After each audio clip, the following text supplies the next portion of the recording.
இந்து முன்னணி சார்பில் முருக பக்தர்கள் மாநாடு மதுரையில் நடந்து முடிஞ்சிருக்கு. இந்த மாநாட்டை பொறுத்த வரைக்கும் எல்லா தரப்புக்கும் எல்லா கட்சியினருக்கும் எந்தவித பாகுபாடும் இல்லாமல் அழைப்பு விடுத்திருக்கோம். ஈவன் முதலமைச்சர் மு.க. ஸ்டாலின் முதற்கொண்டு எல்லாரையுமே இந்த மாநாட்டுக்கு அழைத்திருக்கிறோம். ஒருவேளை முதலமைச்சர் இந்த மாநாட்டில் பங்கேற்றிருந்தால் கூட அவரையும் நாங்கள் மேடையில் பேச வைத்திருப்போம் அப்படிங்கிறது தான் இந்த முன்னணி தலைவர்களினுடைய பேச்சாக இருந்தது. அதை தாண்டி இந்த மாநாட்டில் அழைப்பு விடுக்கப்பட்ட அரசியல் கட்சி தலைவர்களில் முதன்மையானவர்களாக கலந்து கொண்டவர்கள் அப்படின்னு பார்த்தோம்னா, அதாவது இந்து முன்னணி, பாஜக, அதோடு தொடர்புடைய அந்த அமைப்புகளை சார்ந்தவர்கள் அப்படிங்கிறது தாண்டி கலந்து கொண்ட பிரதானமான அரசியல் கட்சி தலைவர்கள்னா அது அதிமுகவினுடைய முன்னாள் அமைச்சர்கள், அதுவும் மதுரை மாவட்டத்தைச் சேர்ந்த முன்னாள் அமைச்சர்கள் செல்லூர் ராஜு, ராஜேந்திர பாலாஜி, கடம்பூர் ராஜு போன்றவர்கள்லாம் இந்த முருக பக்தர்கள் மாநாட்டில் கலந்துக்கிறாங்க. இதுவே முதல்ல விமர்சனத்துக்கு உள்ளாச்சு.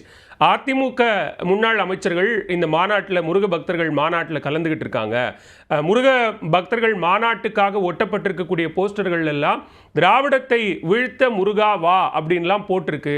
ஸோ இதையெல்லாம் ஏற்றுக்கொண்டு பிறகாகத்தான் இவர்கள் இந்த மாநாட்டில் பங்கெடுத்திருக்கிறார்களா அப்படிங்கிற ஒரு கேள்வியும் திமுகவும் சரி மற்ற கட்சியினரும் அந்த கேள்வியை முன்வைக்க தொடங்கினாங்க.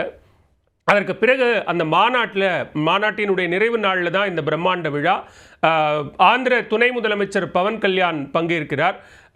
அதிமுகவினுடைய முன்னாள் அமைச்சர்கள் மேடைக்கு கீழ் இருந்த இருக்கைகளில் தான் அமர வைக்கப்பட்டிருந்தாங்க.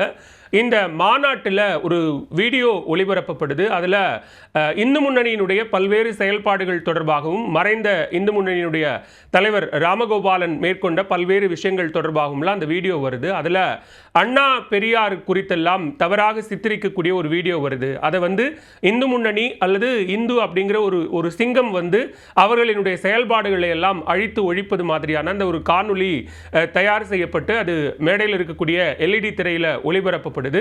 அப்பவும் அதிமுக முன்னாள் அமைச்சர்கள் அங்கே தான் இருக்கிறாங்க, அது தொடர்பாக அவங்க எந்த எதிர்வினையும் ஆற்றல, பதிலும் சொல்லலை அப்படின்னு சொல்லப்பட்டு இது தொடர்பாக திமுகவினுடைய அமைச்சர்கள் பலரும் விமர்சிக்க தொடங்கினாங்க. முழுவதுமாக இந்து அமைப்புகளிடம், மிக குறிப்பாக பாஜகவிடம் அதிமுக சரணடைந்து விட்டது அப்படிங்கிறதுக்கான அடையாளம் தான் இது.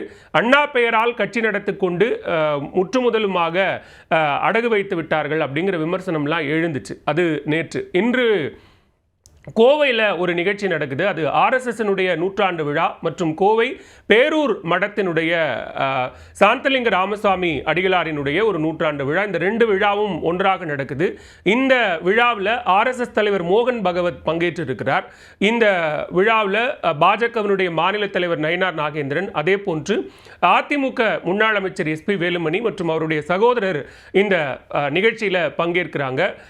எஸ்பி வேலுமணி மோகன் பகவத்துக்கு நினைவு பரிசை வழங்குகிறார். ஸோ இது தொடர்பான செய்தி காட்சிகள்லாம் வெளிவந்த உடனே எப்படி ஒரு ஆர்எஸ்எஸ் நிகழ்ச்சியில் அதிமுக முன்னாள் அமைச்சர் பங்கேற்றிருக்கிறார், அப்போ நேற்றைக்கு முருக பக்தர்கள் மாநாடு, இன்னைக்கு ஆர்எஸ்எஸ் நிகழ்வு. ஸோ அப்போ முழுவதுமாக அவர்கள் பாஜகவோடு கரைந்து விட்டார்கள் அப்படிங்கிற விமர்சனத்தை தொடர்ச்சியாக எல்லாரும் பேச ஆரம்பித்தாங்க. இந்து சமய அறநிலையத்துறை அமைச்சர் சேகர் பாபு, அதே போன்ற அமைச்சர் ரகுபதி, திமுகவினுடைய அமைப்பு செயலாளர் ஆர்.எஸ். பாரதி அப்படின்னு பலரும் தங்களுடைய கண்டனங்களை, விமர்சனங்களை இந்த நிகழ்வுகள் தொடர்பாக முன்வைக்க தொடங்கினார்கள். இதில் ஒரு விஷயத்தை நம்ம கவனித்து பார்க்க வேண்டியிருக்கு. அரசியல் ரீதியாக கவனிக்க வேண்டிய ஒரு அம்சமாகவும் அது இருக்கு. அது என்ன அப்படின்னா, அதிமுக பாஜக கூட்டணி பிரிந்ததற்கான காரணம் முன்னாள் மாநில தலைவர் அண்ணாமலை மறைந்த முன்னாள் முதலமைச்சர் அண்ணா குறித்து கடுமையான விமர்சனங்களை முன்வைத்து பேசினார் அப்படிங்கிறது தான் கூட்டணி பிரிவதற்கான ஒரு காரணமாக சொல்லப்பட்டது. அப்படியான ஒரு சூழலில் கூட்டணி பிளவுக்கே அதுதான் காரணமாக இருந்தது என்று சொன்னால், இப்போ அண்ணாவையும் பெரியாரையும் விமர்சித்த இந்த விவகாரத்தை அதிமுக ஏற்றுக்கொள்கிறதா அப்படின்னா இல்லை, நாங்கள் ஏற்றுக்கல அப்படிங்கிறது தான் ராஜேந்திர பாலாஜி மற்றும் அதிமுகவினுடைய தகவல் தொழில்நுட்ப பிரிவு சொல்லக்கூடிய விளக்கமாக இருக்குது. ஆனால் அது எடப்பாடி பழனிசாமியினுடைய வெர்ஷன் இல்லை. இந்த பக்கம் நடக்கக்கூடிய இன்னொரு விஷயம் என்ன அப்படின்னு பார்த்தோம்னா, அந்த கூட்டணி பிளவுக்கு பிறகாக ஒரு நிகழ்வு நடக்குது. அது 2024 அக்டோபர் மாதம் கன்னியாகுமரியில் ஒரு ஆர்எஸ்எஸ்னுடைய ஒரு ஊர்வலம் ஒன்று நடக்க இருக்குது. அந்த ஊர்வலத்தை தொடங்கி வைத்தது யார் அப்படின்னு பார்த்தோம்னா அது அஇஅதிமுகவினுடைய டெல்லி பிரதிநிதியான தளவாய் சுந்தரம். அவர் அந்த ஊர்வலத்தை தொடங்கி வைக்கிறார். இது தொடர்பான செய்திகள் வருது. செய்தி வந்த உடனே அதிமுக பொதுச் செயலாளர் எடப்பாடி பழனிசாமி தளவாய் சுந்தரத்தின் மேல ஒழுங்கு நடவடிக்கை எடுக்கிறார். அவருடைய கட்சியினுடைய எல்லா பொறுப்புகளையும் பறித்து அந்த நடவடிக்கையை எடுக்கிறார். ஸோ இது மிகப்பெரிய அளவில் ஒரு அதிர்வலைகளை ஏற்படுத்துச்சு. ஒரு மூத்த நிர்வாகி அவர் மேலே இப்படி ஒரு அதிரடி நடவடிக்கையை அதிமுக பொதுச் செயலாளர் எடுத்திருக்கிறாரு. ஸோ கூட்டணியை விட்டு வெளியில் வந்தாச்சு, இனிமேல் கூட்டணி இல்லைன்னு சொல்லியாச்சு. அப்படியான சூழலில் இந்த நடவடிக்கை ரொம்ப ஸ்ட்ராங்கான ஒரு ஆக்ஷனாக இருக்குது அப்படின்னு எடப்பாடி பழனிசாமியை பலரும் சொன்னாங்க. அதற்கு பிறகாக அதே மாதிரி இன்னொரு ஆக்ஷனும் இபிஎஸ் எடுத்தார். அது என்ன அப்படின்னு பார்த்தோம்னா மும்மொழி கொள்கை இருமொழி கொள்கை தொடர்பான ஒரு காரசார விவாதம் தமிழ்நாட்டில் நடந்துகிட்டு இருந்தது. அப்படி ஒன்று நடந்து கொண்டிருக்கும் போது கையெழுத்து இயக்கத்தை பாஜக நடத்துச்சு. அந்த கையெழுத்து இயக்கத்தில் பங்கேற்று அதில் கையெழுத்தும் போட்டார் அப்படிங்கிற ஒரு காரணத்திற்காக திருவள்ளூரினுடைய அஇஅதிமுக மாவட்ட செயலாளர் ஜெயக்குமார் மேலே ஒரு ஒழுங்கு நடவடிக்கையை அப்போது அதிமுக பொதுச் செயலாளர் எடப்பாடி பழனிசாமி எடுக்கிறார். அதுவும் ஒரு முக்கியத்துவம் வாய்ந்ததாக பார்க்கப்பட்டது. ஏன்னா அதிமுக தமிழ்நாட்டில் நிச்சயமாக இங்கே இருமொழி கொள்கை தான், மும்மொழி கொள்கை கிடையாது. எனவே மும்மொழி கொள்கைக்கு ஆதரவான ஒரு நிலைப்பாட்டை யார் எடுத்தாலும் கட்சியினுடைய ஒரு விரோத போக்காக அவர்கள் அந்த நிலைப்பாட்டை எடுத்தாங்க அப்படின்னா அவர்கள் மேலே நடவடிக்கை எடுக்கப்படும் அப்படின்னு திருவள்ளூர் மாவட்ட அதிமுக மாவட்ட செயலாளர் ஜெயக்குமார் மேலே அந்த நடவடிக்கையை அவர் எடுத்தார். ஸோ இதெல்லாம் கடந்த காலம். அதற்கு பிறகாக இப்போ மறுபடியும் அதிமுக பாஜக கூட்டணி உருவாயிருச்சு. அது 2026 சட்டமன்ற தேர்தலை மையமாக வைத்த கூட்டணி. இப்போ எழக்கூடிய கேள்வி என்ன அப்படின்னா கூட்டணி இல்லாத போது ஆர்எஸ்எஸ் தொடர்பான அல்லது பாஜகவினுடைய கொள்கை ரீதியான செயல்பாடுகளில் அதிமுகவினர் நிர்வாகிகள் பங்கேற்றார்கள் அப்படிங்கிற காரணத்திற்காக அப்படி ஒரு கடுமையான நடவடிக்கையை எடப்பாடி பழனிசாமி எடுத்த நிலையில் இப்போ ஆர்எஸ்எஸ் நிகழ்ச்சியில் எஸ்பி வேலுமணி பங்கேற்றிருக்கிறார். முருகபக்தர்கள் மாநாட்டில் செல்லூர் ராஜு, ராஜேந்திர பாலாஜி, கடம்பூர் ராஜு போன்ற முன்னாள் அமைச்சர்கள் பங்கேற்றிருக்கிறார்கள். அதில் பெரியார் குறித்து அண்ணா குறித்தெல்லாம் கடுமையான விமர்சனங்கள் முன்வைக்கப்பட்டிருக்கு. அப்ப இதற்கு எந்த விதமான நடவடிக்கையும் எதிர்வினையும் இல்லையா அப்படின்னு கேட்கும்போது தான் அஇஅதிமுகவினுடைய ஐடி விங் தரப்பிலிருந்து ஒரு பதிவு ஒன்று போடப்படுது. அது அதிமுக பொதுச் செயலாளர் எடப்பாடி பழனிசாமியினுடைய அதிகாரப்பூர்வ அறிக்கையோ அல்லது அவருடைய வெர்ஷனாவோ அந்த பதிவு இல்லை. மாறாது அதிமுகனுடைய ஒரு கண்டன அறிக்கை அப்படிங்கிற வகையில் தான் அது இருக்கு.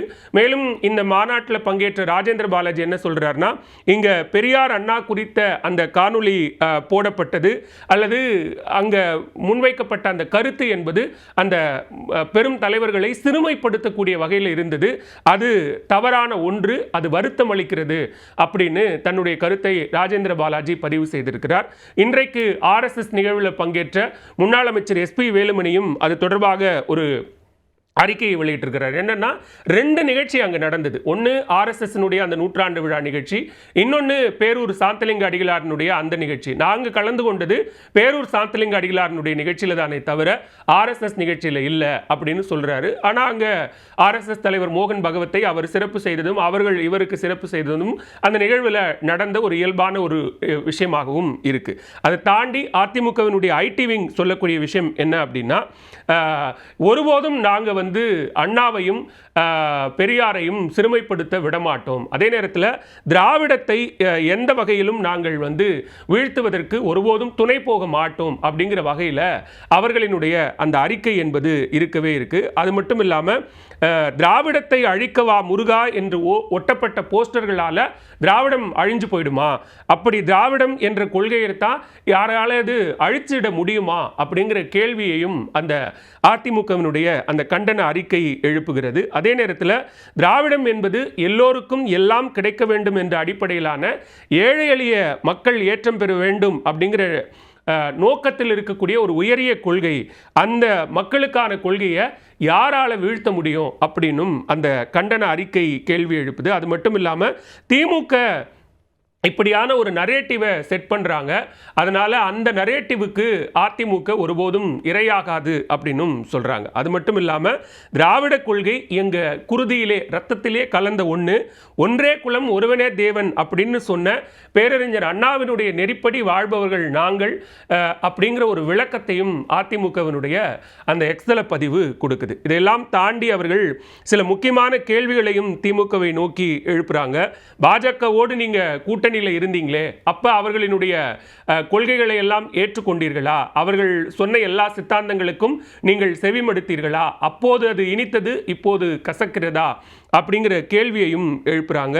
மிக உறுதியாக சொல்கிறோம், எங்களுடைய கொள்கைகளை எக்காரணம் கொண்டும் விட்டு கொடுக்கக்கூடிய இயக்கமாக அதிமுக இருக்காது. தமிழ்நாட்டுக்கு ஒன்றுன்னா, மாநில மக்களுக்கு ஒன்றுன்னா, திராவிடத்திற்கு ஒன்று அப்படின்னா நிச்சயமாக இரத்தத்தோடு கலந்திருக்கக்கூடிய அண்ணா அப்படிங்கிற தலைவர்களுக்கு ஒன்று என்றால், கொழுந்து விட்டு பற்றி எரியும் தீயாக அதிமுகவினுடைய தொண்டன் இருப்பான் அப்படிங்கிற ஒன்றையும் இந்த அதிமுகவினுடைய கண்டன அறிக்கை சொல்கிறது. கூட்டணியில் இருந்தபோது ஆர்எஸ்எஸ் நிகழ்வுகளிலும் அல்லது பாஜகவினுடைய கொள்கை ரீதியிலான நிலைப்பாட்டிலும் ஒரு ஆதரவு நிலைப்பாட்டை எடுத்தவர்கள் மீது ஒரு கடுமையான எதிர்வினை நடவடிக்கை ஆற்றிய எடப்பாடி பழனிசாமி இப்போ கூட்டணியில் இருப்பதன் காரணமாக அதிமுக தரப்பில் இப்படி ஒரு விளக்கம் கொடுக்கப்படுகிறது. ஆனால் இந்த விளக்கம் நேரடியாக அதிமுக பொதுச் செயலாளர் எடப்பாடி பழனிசாமியினுடைய விளக்கமாகவும் இல்லை. மாறாக அது அதிமுகவினுடைய ஐடி விங் தரப்பில் கொடுக்கப்படுகிற அதிமுகவினுடைய அதிகாரப்பூர்வ விளக்கமாக இருக்கிறது. எனவே இது எதிர்வரும் காலங்களில் ஏன்னா இப்படி ஒரு ஸ்ட்ராங் ரியாக்ஷன் அப்படிங்கிறது இதுவுமே ஒரு வகையில் ஸ்ட்ராங் ரியாக்ஷன் தான். அது இன்னும் அடுத்த படிநிலைகளில் எடப்பாடி பழனிசாமியும் ஒருவேளை எதிர்வினை ஆற்றும் பட்சத்தில் அது கூட்டணி தொடர்பான ஏதாவது சிக்கல்களை ஏற்படுத்துமாங்கிற கேள்வியும் எழுது. ஏன்னா தொடக்க நிலையிலேயே இப்படியான ஒரு நிகழ்வுகள் அடுத்தடுத்து நடக்கக்கூடிய நிகழ்வுகளில் இப்படி ஒரு மாற்று வாதத்தை முன்வைப்பது ஒரு விஷயத்தில் அதிமுக தெளிவாக இருக்குது. என்னென்னா கொள்கை வேறு கூட்டணி வேறு அப்படிங்கிற ஒரு விஷயத்தில் தெளிவாக இருக்கிறாங்க. இதை அப்படி கிளாசிஃபை பண்ணால் கொள்கை ரீதியாக ஆர்எஸ்எஸ் பாஜகவினுடைய சித்தாந்தங்களிலிருந்து நாங்கள் வேறுபட்டு நிற்கிறோம் அப்படிங்கிற ஒரு புள்ளி, கூட்டணி அப்படிங்கிறது வேற அப்படின்னு சொல்லலாம். ஆனால் அது மக்கள் மத்தியிலோ அல்லது தொண்டர்கள் மத்தியிலோ அப்படியான ஒரு புரிதலை ஏற்படுத்துமா அப்படிங்கிறது தான் முக்கியமான கேள்வி.